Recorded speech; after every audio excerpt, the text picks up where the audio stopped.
Good afternoon, everyone, and welcome to Little Africa News. My name is Mona Davids. I am the founder and publisher of Little Africa News. Thank you so much for joining us today.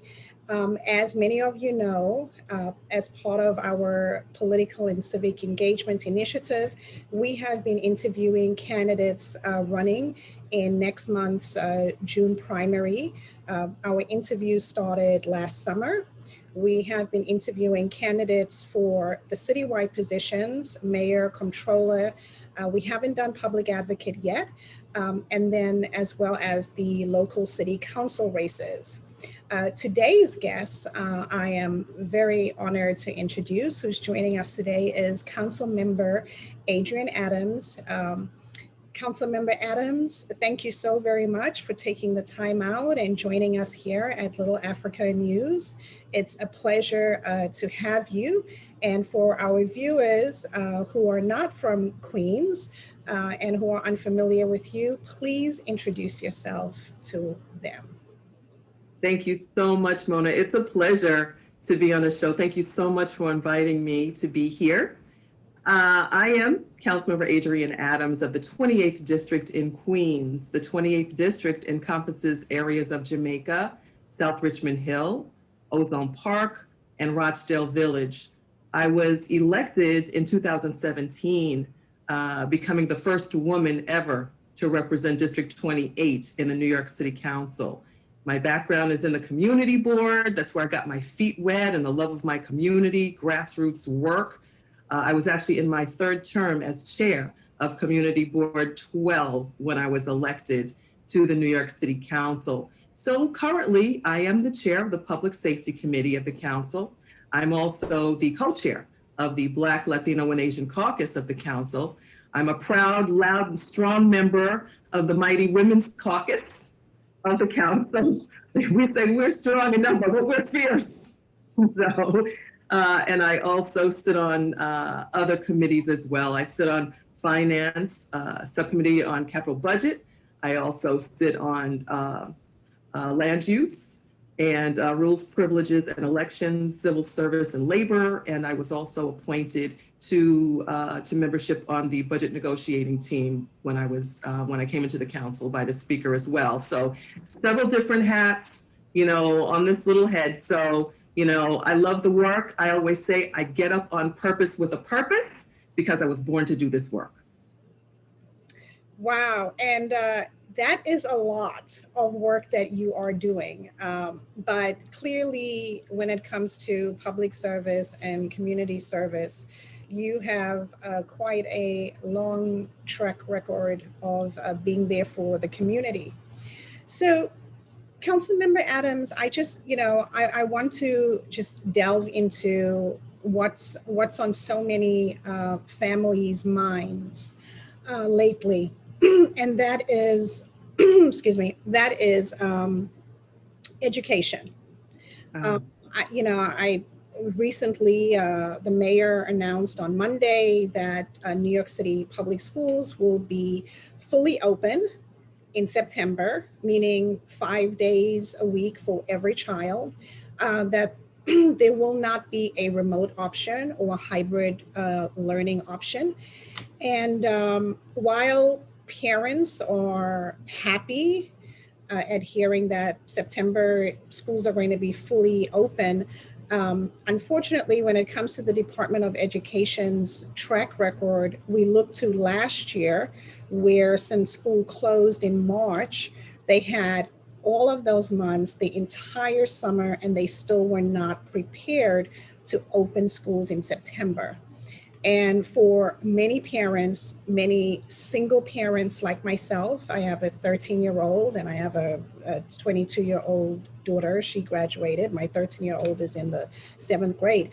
But for many parents like myself, for mothers, especially us women of color who are heads of household, this situation with the school system, with with schools being open, schools being closed, and as so many reports, nationwide reports have come out that the group most impacted by this COVID-19 that lost their jobs, that lost their income, are women.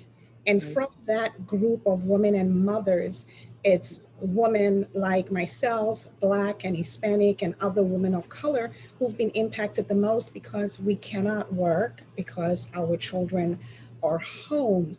So this has affected families in Queens, in Brooklyn, in the Bronx, throughout the 5 boroughs, this uncertainty.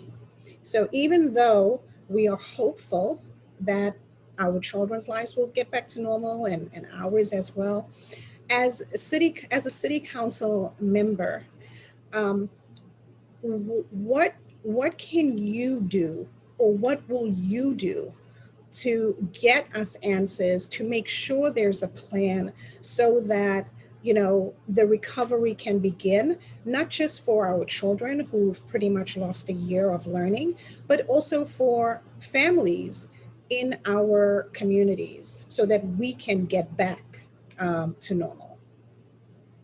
Wow, Mona. My background is as an educator. I actually minored in early childhood education, and I'm a professional trainer, corporate trainer, before I came into this life. So education, and I was past education chair of community board before I became chair. So, the megaphone for me when it comes to education is very loud and very, very vocal and intense, actually. I've seen it in my own family, with my own daughters and sons-in-law and my grandchildren, same types of situation. Everybody's home, everybody's had to shelter in place. What do we do now? Do we opt in? Do we opt out? Do we go in? Do we not go in? What is this remote thing all about?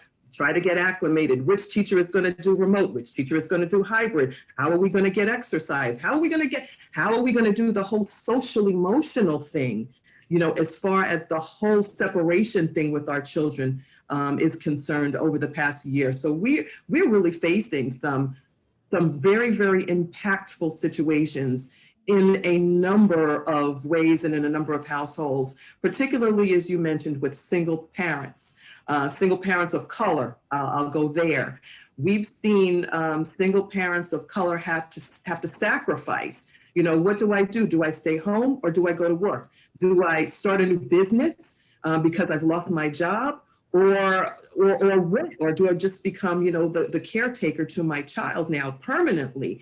There are so many different factors and so many different obstacles that our single parents are up against right now. It's tremendous. What I will say, though, as it comes to, relative to being a council member who is a woman, who is a mother, who is a grandmother, we have a lot of like minds on the Women's Caucus. We're all leaders, and all of us lead very powerful committees as well. We're looking at women on the city council that lead public safety, like myself, that lead health committee, that lead women and gender issues, that lead housing, and so many more. So we're actually looking at women in position to see those things and experience those very same things that you've mentioned. We now have legislation that we're looking at. My colleague, Council Member Ampry Samuel, along with our majority leader, Lori Cumbo, both mothers, by the way, as most of us are, have come up with a martial law for mothers. We're taking a look at something. It's a legislative package that is built to protect mothers in the situation that you're describing right now. So we're taking a look at that right now. In the past, we've taken a look at extensive issues. Women that are pregnant during the pandemic. What do we do about that? Black maternal morbidity is a crisis right now in the health world. We've tackled that also on the council. So what I will say that as members of the council, particularly women of color, we are taking very, very seriously the issues of this pandemic and the issues around women, around mothering, and around parenting very seriously. And we're doing a lot about it in the way of legislation through the council. No, that's very encouraging to hear. I want to do a follow-up question with that. With all of that being said, um, what can the council do, the city council do to hold the DOE accountable and to make sure that that they have a plan, that, there are things in the works that, is going to ensure that schools will be open on time, that there are milestones, there are targets that they need to reach by a certain time. That way we can ensure that come September, our schools will be open. Um, Yeah. how can the city council assist with that? Can there be a hearing about that issue, this very important issue? Because it affects so many other areas of our lives, and it affects our jobs. Therefore, it affects the economy as well. So, we just want to make sure that we do not, excuse me, we do not have a repeat of no one making sure that there is a plan and the plan is being followed through. I agree 1,000%. And you said the magic word, oversight. That's what we do. That's our responsibility to do those things. We have an amazing education chair who is a former educator himself, Councilmember Mark Traeger. Awesome individual. I mean, a pit bull when it comes to issues of education around children in our city. So we've already begun hearings regarding education and issues around the pandemic, issues around opening. So those things are already in the works. It's our job to make sure that we continue to hold the DOE's feet to the fire when it comes to their promise of opening our schools, making sure that our schools are safe, making sure that our children are protected. I can tell you something else that I feel very good about. I feel the difference between when they did this last year, kind of on and off, turn the switch on and off, there was different leadership in place. We now have a new chancellor in the form of Maisha Porter. She does not play. I mean, she is, we've had several one-on-ones. She knows where I stand. I mean, I may be the public safety chair, but I might as well be the mini education chair when it comes to my feelings about education and our children. So we have a terrific understanding about the needs of our children. She's been there. She's been in my place. She's been in your place. So I think that the difference in leadership is really, really the key here to, really the glue to this whole thing. And I'm just really, really confident that Chancellor Porter is going to be the difference and make the difference that all of us are looking for and that all of us need. She lends just the spice, into this cake for us, as far as I'm concerned. And like I said, she takes this job very seriously. I don't know if you saw her with the children this week when they made the announcement that the schools were going to open, and she's high-fiving the babies, and and they're all excited. But I believe in her. I believe in her vision for our kids. Okay. Well, we are all hopeful, because we all want to get back to some type of normalcy. Yeah. And just come back from this pandemic. Right. We have to. We really do. So I have one last education question, somewhat education related, but also public safety related. And that is this situation with our school safety agents. I'm a mom. I have a 13-year-old. My daughter attended public schools. So, and then I also graduated from the New York City public school system. And I'm not trying to date myself, but I graduated in 91. So I remember, and I grew up in Bedford-Stuyvesant in District 16. So I remember how it was when I was growing up and going to school in the 80s. So this situation with the school safety agents, as a parent, I know there was a hearing about the school safety agent issue, about transferring them from the from NYPD to the Department of Education. Full disclosure, I do not support that. I want them to stay exactly where they are. But there were a couple of things, and I'm bringing this to you, Councilmember Adams, because I understand you're running for reelection, but I also understand that um, if elected, you may possibly be our first Black woman speaker. So that's why I am asking these questions of you. So just so you have an idea of why I'm asking you these questions. Um, but this, this is my concern, that when that hearing happened, pa- parents were not notified, parents were not invited. I'm a very, very, very active parent. I have been for over a decade. Um, and what concerns me about that hearing is that our voices were not heard. Mhm. Other groups and of course young people, their voices were heard, but the parents were the parent voice was not there.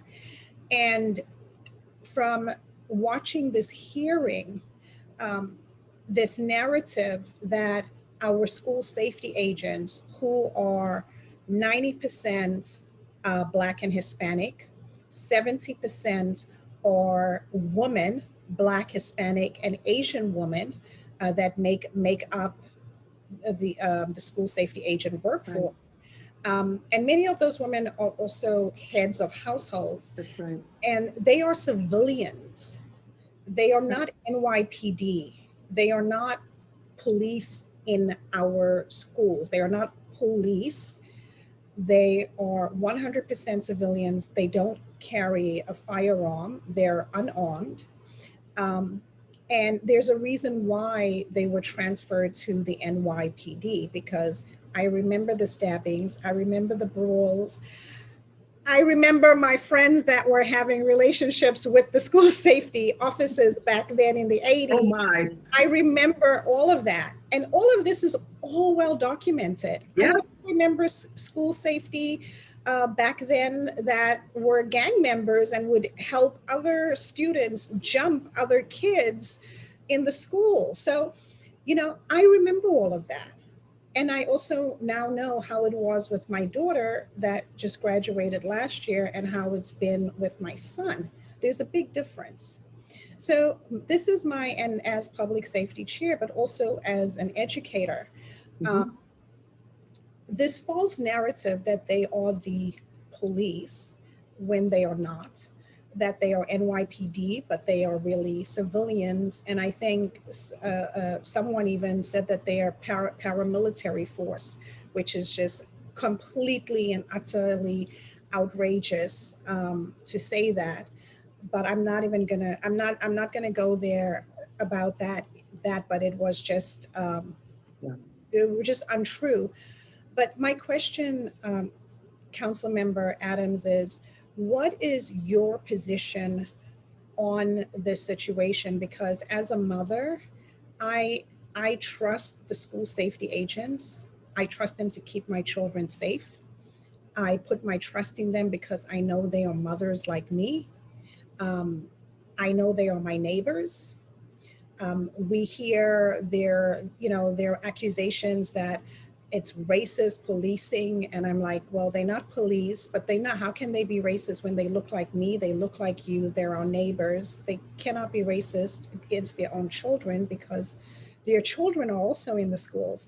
So it's I'm very concerned as a mother and as a Black mother, and with the anniversary of the murder of George Floyd yesterday. Mhm. I'm very cognizant of this because I am raising a young Black man. But when it comes to when I send my child to school, I want him to be safe and get an education with those school safety agents there because they protect them. Mhm. And we would like to know what your position is going to be, because hypothetically speaking, next year maybe our city council speaker, your voice, you are going to have a very strong say in what happens. Your opinion is going to be sought. So my question to you is, what is your position on school safety agents being removed from under the purview of the NYPD to the Department of Education? That's one of those $1 million questions, and we've got a lot of them lately, but that's definitely one of them. To be perfectly honest, well, let me back up a little, because you mentioned that the parents' voices weren't heard at the hearing, and that disturbs me. I'm not on the committee per se, and I might have had my own committee to attend that day, but so I don't really remember that particular hearing. But the public's voices are the reasons that we have hearings. So if we didn't have any parents lending voices to that particular hearing, especially, that's very, very troubling for me to hear that. So I'll start there. That's not supposed to ever be the case. There is a reason why certain legislation is now stalled in the council, having to do with school safety agents. And it is because it is such a hot topic and there is so much controversy around the subject. What I've noticed, Mona, and again, I can only be me and be honest, because that's just me.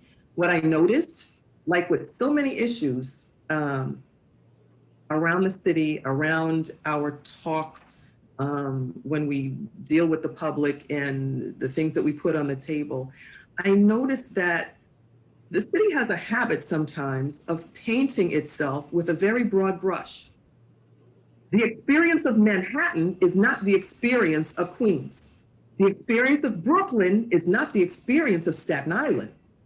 Yet a lot of what we do, a lot of what's gone on by the way of, certain laws in the past, and the way that certain things are just, that things happen, is with a slant towards some communities and leaving the other communities out of it. I tend to believe that there are louder voices in other communities. I tend to believe other things also, but we'll save that for another conversation. Hopefully you'll have me back. We'll save that for another conversation, because I'll get deep. But I think that the voices, and I've heard them. I heard them in our hearing yesterday when we had the public in for our finance hearing, our final budget hearing. I heard them loud and clear, and I sympathize with them, because there are children who have had bad experience with who they are calling the police in their school. We can't deny that. I can't say, no, your experience is invalid. That didn't happen to you. I can't say your perception of, God forbid, experiences with bad policing in your community, and you walk into school and you go through some kind of trauma because you see someone in a uniform that looks like that person or people that you've just seen, just do things that should not be done or speak to you in ways that should not. So I can't invalidate those positions. The other side of the coin is, which you said, and which I've experienced as being a native of Southeast Queens, is that these school safety agents are our grandmothers. They're the ones that, have clothes or food or juice in their trunk to take out for the children that may not have breakfast in the morning. So what kind of brush are we painting with this whole school safety agent thing? I think, I'll put it up, I think that it's orchestrated. I think that there are certain communities that don't want to come out of the shadows and say, well, this is not my experience. Those of us on the council have, though. A few of us have spoken up, and I'll name names. I've spoken up. Councilmember Ampry Samuel has spoken up. Councilmember Danique Miller has spoken up, because our experiences in our communities are not the same as those that are being portrayed, that have other experiences which are completely the antithesis of what we have seen in our schools. So I have a lot of opinion on our, on this situation. As it stands right now, I am happy that the legislation is stalled as far as the movement out of the school and the movement towards DOE responsibility. What I would like to see more of, though, and again, I don't think this conversation has really happened, I'd like to hear the principals weigh in on this more. Again, that's leadership from the DOE. What do the principals want in their school? Do they think that this is a necessary body that has to be there to protect the children in their schools, what do they want to see? Do they want to see someone else come in and protect the schools? Someone else that wears a different hat, that doesn't necessarily wear a blue uniform? Or does the principal say, I love the school safety agent. They're like family to me. They take care of my children the way that I take care of my own. Do not touch them. Those are the conversations that we need to have, the honest conversations that we need to have between parents, faculty, and the school safety agents. Yes, no, Councilmember Adams, you make a very good point, and we do need to hear from the principals, because they're that other voice who also have not weighed in or been given an opportunity to weigh in on this. Right. But thank you. We're happy to hear that it's stalled, even though it seems like the Department of Education still wants to move ahead with it. But we'll see. We'll see what the next mayor is going to say, because no matter what decisions, that's the key. That's the key. Leadership. You said it, Mona. That's right. It's but for us, it is a concern, because absolutely, it's an attack on our communities. It's an attack on my neighbors who are mothers and grandmothers, and it's unfortunate because it's a minority. It's a small minority, but it's a loud minority. But they don't have our lived experiences. They do not live in our communities, and they don't understand what's important to us, which is our children being safe and our children being educated. And our children cannot learn in an unsafe environment. So, but, moving from this, but continuing with public safety, or with safety, you are the chair of the Public Safety Committee. And, as you are well aware, there's the Defund NYPD movement that is going on, that is very loud. I just, again, full disclosure, I do not support defund the NYPD at all. I just want to say that. But there is a defund NYPD movement. You mentioned that you are also involved with the Finance Committee. And my question to you is, how do you see this playing out? What are your recommendations for, one, improving public safety because of the rampant gun violence and crime that has been going on now for over a year? Every weekend, there are just so many shootings. We have young children being shot and killed. It's just completely out of control. My question to you is, what can be done to, one, support the NYPD financially and in other ways, so that we can work together and curb this gun violence and this rampant crime? But also, very importantly, what are your recommendations to improve police-community relations? Because they're clearly frayed. There's clearly a lot of distrust and animosity. And, we need to find some way to reform, the NYPD. For me, reform, not defund. But how do we improve these police community relations where, we're not wary of each other? Yeah, again, that's the hot topic of the hour. Public safety, police reform, where do we go from here? What are we doing? How did we get here? So many questions, and truth be told, there are many, many answers to the questions. It's just getting to the solutions, and the solutions that make sense. I am not the defund lady like you. I am not.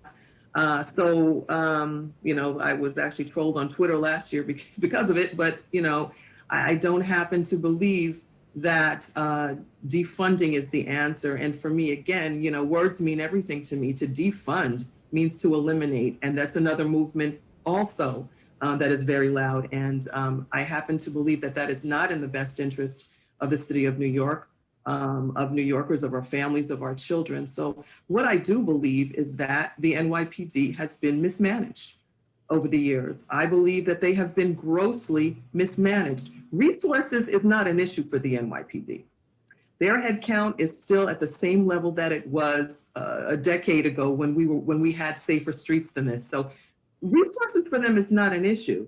It's what are they doing with those resources? How are they using those resources? I mean, Mona, we've got officers in uniform who are working behind desks right now.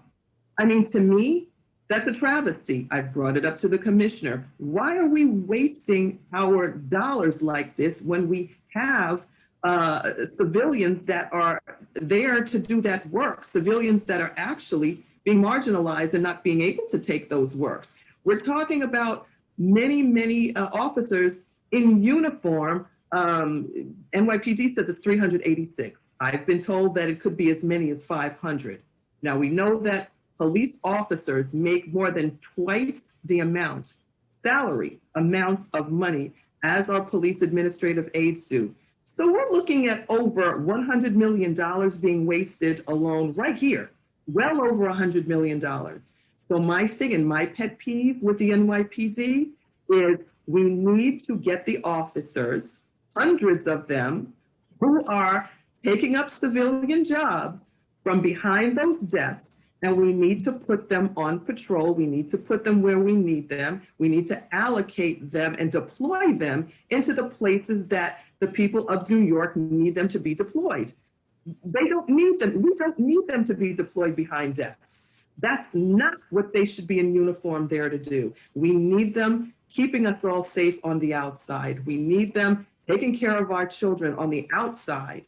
We need them taking care of our seniors on the outside. We don't need them sitting on the inside behind desks, collecting salaries that should belong to civilians. So that's my main thing. There also needs to be continued action towards real reform based on redefining NYPD's roles and responsibilities. Truth be told, NYPD doesn't want to be in the business of social services. They don't want to. We've got police officers out there being psychologists. We've got them out there being babysitters. We have them out there taking, our homeless individuals and trying to talk to them, being given just a little bit of training on how to talk to them instead of having the experts handling those situations. Every 911 call should not be responded by someone in a blue uniform. That just should not be the case.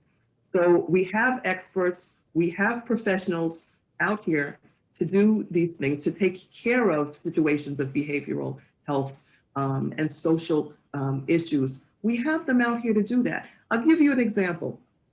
I had a constituent a few years ago who was bipolar. And she was having an episode and her family called the police. And they said that it was the biggest mistake that they ever made. They called the police to help them. So the police come into the home, and of course she's episodic. She's irritated and she's agitated. So what do the police do? Mona, they put her in handcuffs.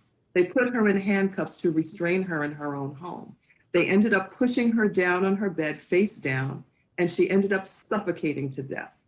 This is just one example, heartbreaking example of why we need to take NYPD out of the business of mental health and social services.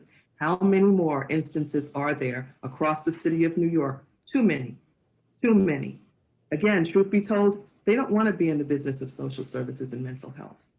So we have to start to move that around. We have to start to, people are using the word reimagine. Okay, we use the word reimagine if folks like that word better. I'm using definition, because again, words mean everything.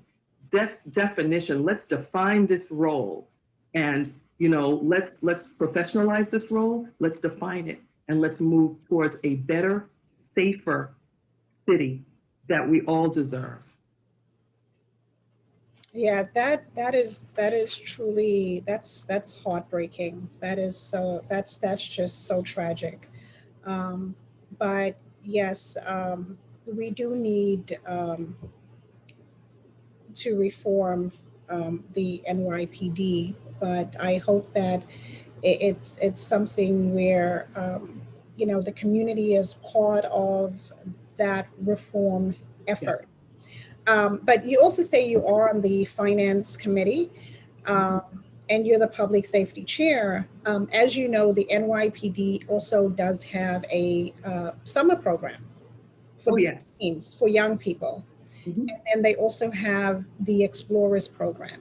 mhm. And, one of the complaints that I get from parents, that I hear from other mothers and fathers, is that, um, that summer program for the young people, the seats are always gone pretty quickly. Like they open up Mm, applications in January, and then a couple of weeks later, it's full. No more applications, no more space. Um, and it is a very, very good summer yes. program for our youth. Yeah. And my question to you is, um, why, why isn't there a push, or has it been brought up with your committee and the finance committee, either this year or last year, but to increase the funding so that more of our young people can attend this summer camp program, because it really is an excellent program for our youth. Yeah, I agree with you. Last year, quite frankly, the city council was presented zero. We were at the peak of the pandemic last year. It was a horrible situation, sitting at the budget table and having to negotiate this with the mayor. The mayor delivered nothing, and we had to negotiate and get, we had to, quite frankly, get dollars back that the mayor wanted to cut. And our youth were, front and center on the chopping block for a lot of fantastic programs. So last year, thank God it's gone. This year, we are infused with stimulus dollars. We are looking at a budget right now of $98.6 billion, and I'm excited about it. So we are actually able to restore. I can't wait to get to the budget negotiating table. I can't wait. And I wish we were doing them in person again. We were talking about this earlier today. And so we're going, oh, we're Zooming. Yeah, we're Zooming, but I really wish we were there, because I've got to look my colleagues in the eye and say, listen, we need to fund X, Y, and Z, and we need to fund it big time. So I know that we've got several discussions that are going to happen around that table. This is definitely one of them. Anything that has to do with our youth, creating opportunities. My grandson is about to go into the Explorers program, I hope, if there's room for him. So I'm excited about that.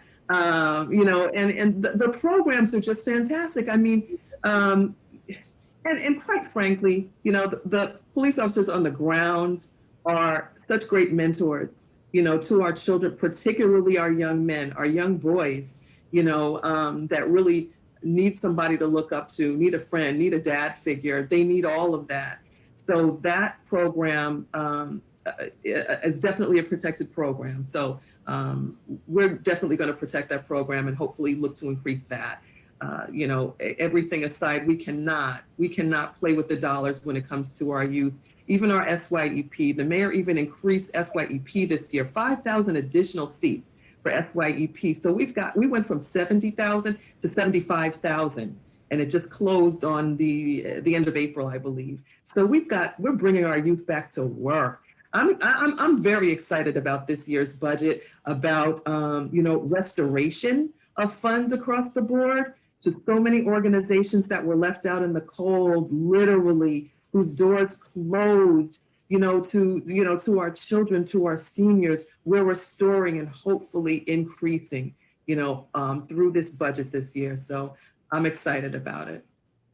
No, that's wonderful to hear. At least, the comeback is definitely going to happen. So we're encouraged by it. And I don't know, I hope you guys do go back in person. I mean, if everything else is opening up, to be honest with you, I don't understand why the city council is still remote, because the city is opening up. But I hope that you go in person so that you could look them in the eye and tell That's right.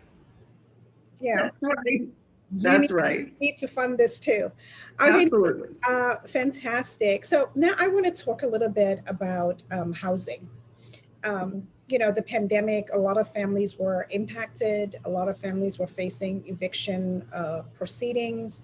Yes, we have the moratorium, and now it's been extended again by Governor Cuomo and the state legislature. But you know, families are still struggling. Yes, the city is opening up, or our economy is slowly coming back to life. But what about the families who, once the moratorium is lifted, are still going to be in arrears? What are we going to do, and how can the city council assist those families in dealing with their rent arrears? And then last but not least, but also very important, and especially where you are in Southeast Queens, you have a lot of homeowners and small property homeowners who may have a house, they may have one or two apartments in the house. The landlord may live in one apartment and the other Right. they may rent. Um, they've been impacted too because they have mortgages to pay. It's not all landlords are rich, and a lot of landlords also happen to be a lot of immigrant families. Where you are, you have a lot of Asian families, West Indian families as well. And one thing that those immigrant groups do is when it comes to investing, they invest in property. So I would just like to know from you, because I have a feeling next year all of this stuff is going to come to a head. But how can the city council assist these families once the moratorium has ended, as well as our small property homeowners that have one or two family homes? Yeah, another great question. You brought back memories for me personally. I grew up in Jackson Heights, and my grandmother was the homeowner of a two-family home, and she always had her children, my family included at one point, living in the apartment upstairs. So, so family rents to family, in two-family homes, three-family homes. So you're absolutely right. We saw this coming down the pike. We saw this coming. Everything comes to a head, and with so much suffering over the past year, the moratorium, you're right, it's now extended, I believe, up until August or so. But we've put some safeguards, probably not enough, and we've got to do more legislation. Again, we've got to get back to the table and talking about legislation for more protections. For those homeowners who have mortgages, you're absolutely right. And a lot of us have been talking about this as well, and saying that a lot of protections have gone to the renters. What about the homeowners, who still have to pay those mortgages? And we hear from them. So a couple of my colleagues have put in legislation and protections, around homeowners, which is wonderful. Our hope also is that we're going to see, the economy come back, the employment come back, so that everybody can get back to work, get on their feet again. I'm looking towards, I mentioned in the beginning, single mothers, entrepreneurship, MWBEs, what businesses, there's positives that have come out of this thing too. What businesses have we grown because of this pandemic? Many. As truth be told, many, women of color have had to create businesses in their homes, right? We're very creative, Mona. I mean, everything from baking to jewelry making to needlepoint. to quilting, to dressmaking. We have found our voices in our creativity by calling up that thing, that is inside of us that we were born with. As one of my best friends says, you came here with this thing. So you didn't even have to look for it. It was already dormant. So we've got some businesses that have been birthed through this pandemic. So we're going to see, the economy rise. I believe that's a given. In addition to that, I believe that we're going to see MWBEs rise the way that we've never seen them before. Not because we've got to go out now and get licensing or OSHA licensing and all of this stuff, from the outside. It's going to be because we sat in our homes and we focused on that thing that was already inside of us, and we did that, and we're making money off of it. So, I see, I see the deficit, but I also see the increase in the long run. Yeah, no, you are right about that, because many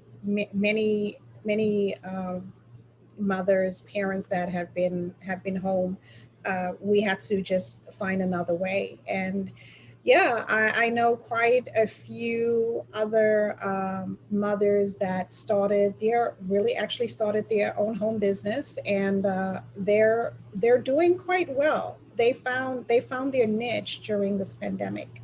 And I'm also, Nobody's talking about that though. Mhm. Yeah, no, It's a great story. we it, we found a way. I'll say that much, and I'm not the only one. So, but it's very encouraging, and I'm happy to hear that when it comes to dealing with financial support for families hit hard by this pandemic, when it comes to the arrears, and that you guys are working towards helping them, and of course our small property homeowners. So that's good news. Now, your district, I mean, it's it has a large immigrant population, and you have also a lot of small businesses, because immigrants just in general are entrepreneurial. And with this COVID pandemic, there was another situation like what happened in 2008, where government, or the money that government makes available, it bails out Wall Street, but it doesn't help Main Street.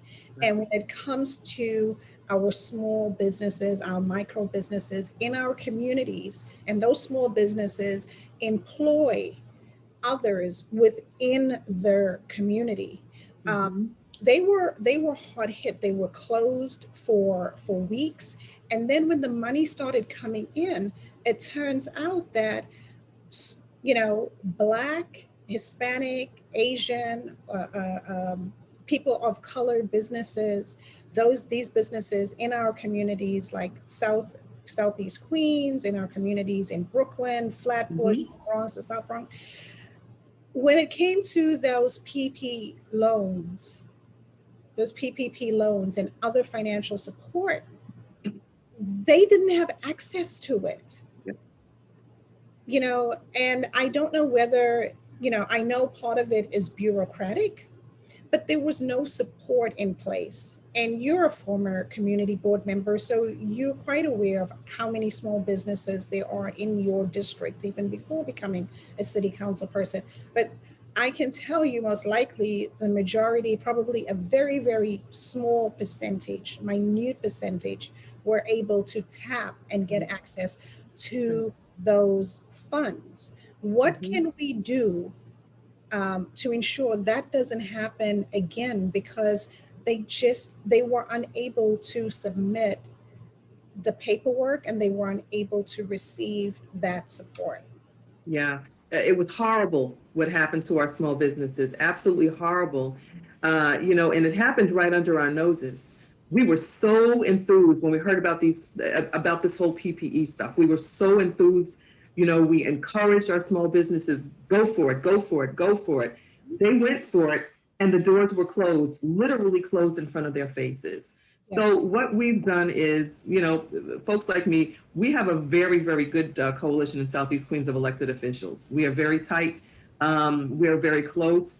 You know, our congressional district, we have a meeting once a week with our congressmen, and we kind of circle the wagons around the issue once we saw what happened, and we kind of vowed that it would never happen again. So our congressmen, our state elected officials, we're very plugged into each other, and we're very plugged into our community. So with that unity, we kind of put up a barrier and said, you know, whatever information that we find out about it, we're going to have forums, which, you know, I've had one in the past, forums on how to fill forms out, forums on how to do your grants, forums on, you know, how to get you all of that good stuff. So that we are now, in essence, protecting our small businesses from this, you know, ever happening again, even though we've been told that it should never happen again, by the way. We've been told that, you know, that should not never happen again. Didn't just happen in New York. This was systemic. This was intentional. It happened across the country to Black and Brown communities. No, and it's really shocking when you when you look at it. I think the New York Times also did a story on it, and like it's just the money did not you know, flow through to our community businesses. And you know, we all know that it's small businesses that drive the economy. And in our various communities, from Southeast Queens to Flatbush to the South Bronx, I mean, it's small businesses that employ those in That's our right. communities. And it just it was just, it's just been quite devastating. And we hope that you know, the city council is really going to take a look at that to see what we can put in place, what mechanisms we can put in place to ensure that something like this doesn't happen. But also another thing is to provide more support services to the small businesses. And I'll just give a brief example. Like a lot of the small businesses, even in Southeast Queens, and I'm quite familiar. Like they sell products, whether it's clothing, whether it's shoes, whatever it is. And when they were closed, they couldn't transition to being online, e-commerce. Right.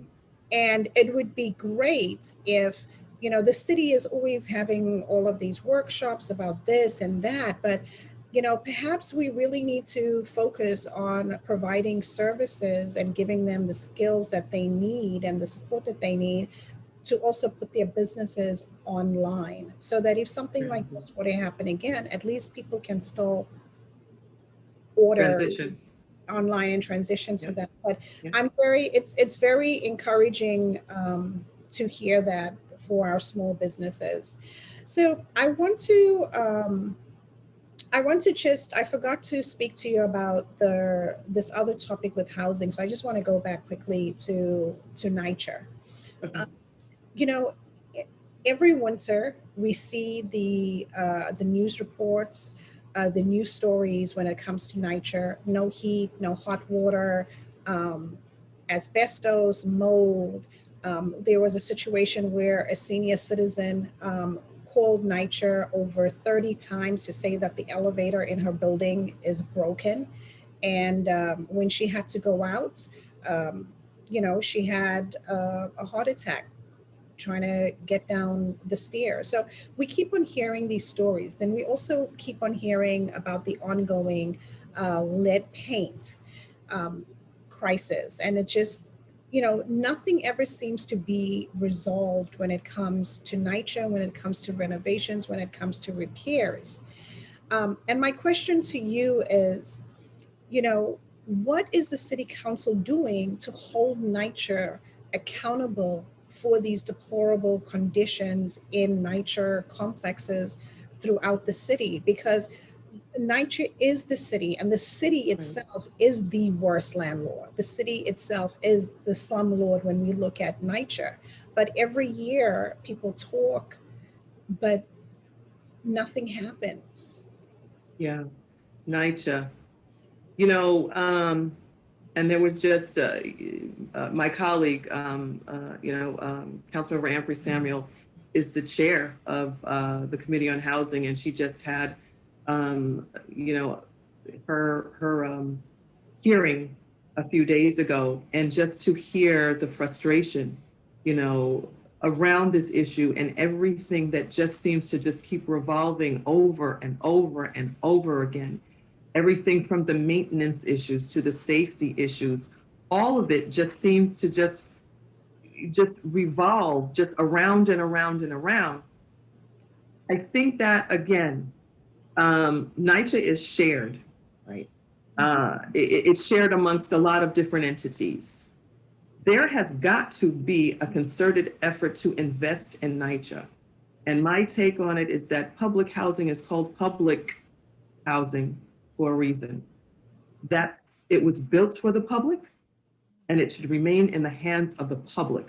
What needs to be done is concerted efforts to fund, maintain, and uplift NYCHA. The residents deserve it.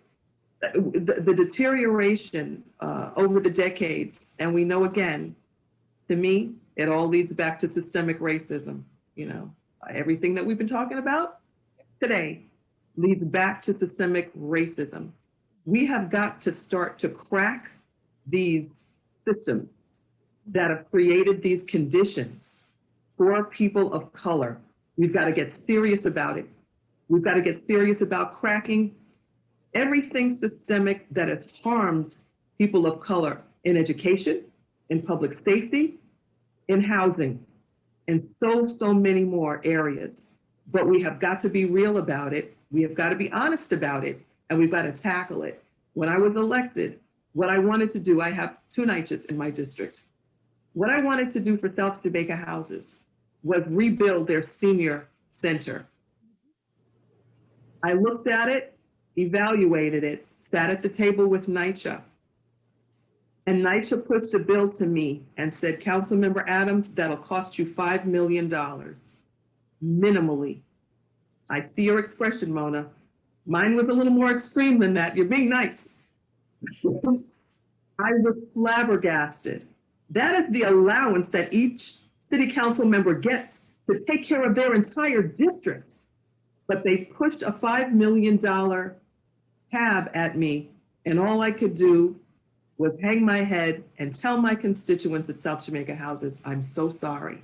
This is a bill that I can't afford, but I will think of other things that I can do for you. In concert, you know, with the speaker, with the borough president, and I was able to deliver over $7 million, you know, worth of funding to NYCHA overall. One of those things included, thank God, you know, restoration of our youth center, the Cornerstone buildings, and refurbing it, new technology, new smart boards, the whole nine, you know. So, but it's those things that we do what we can, you know, in the moment that we can do it, we just do what we can.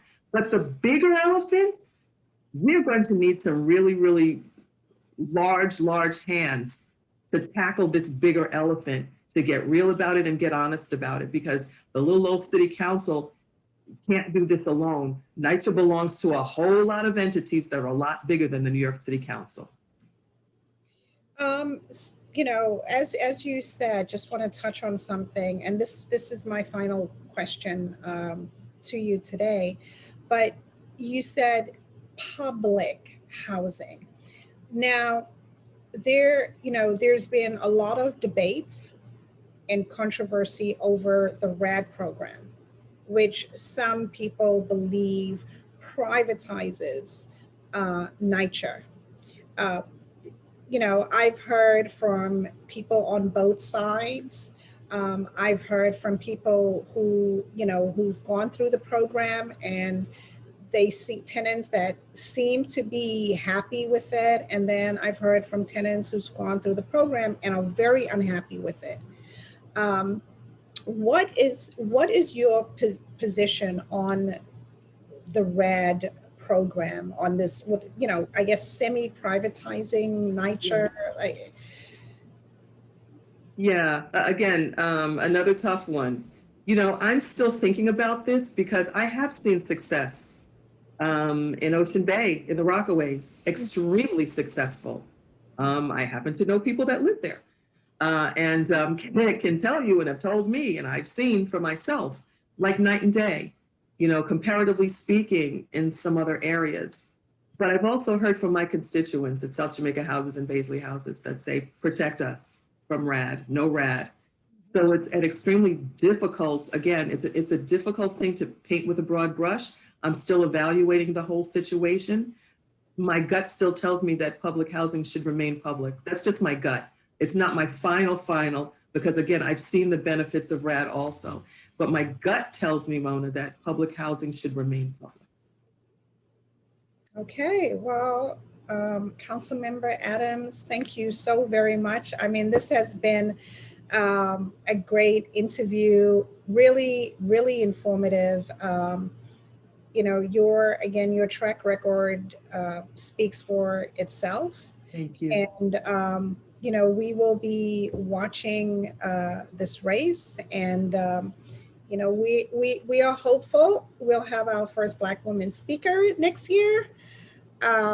We'll be pushing for it, and hoping that that happens. And, for us, it's important that we know where you stand, so that when we come knocking on your door next year, um, you know, Right. we know what to expect.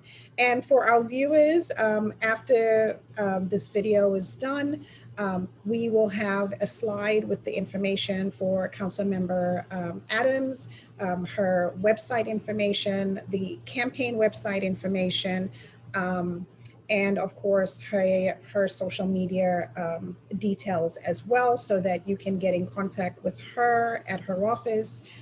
You can get in contact with the campaign if you want to participate and volunteer.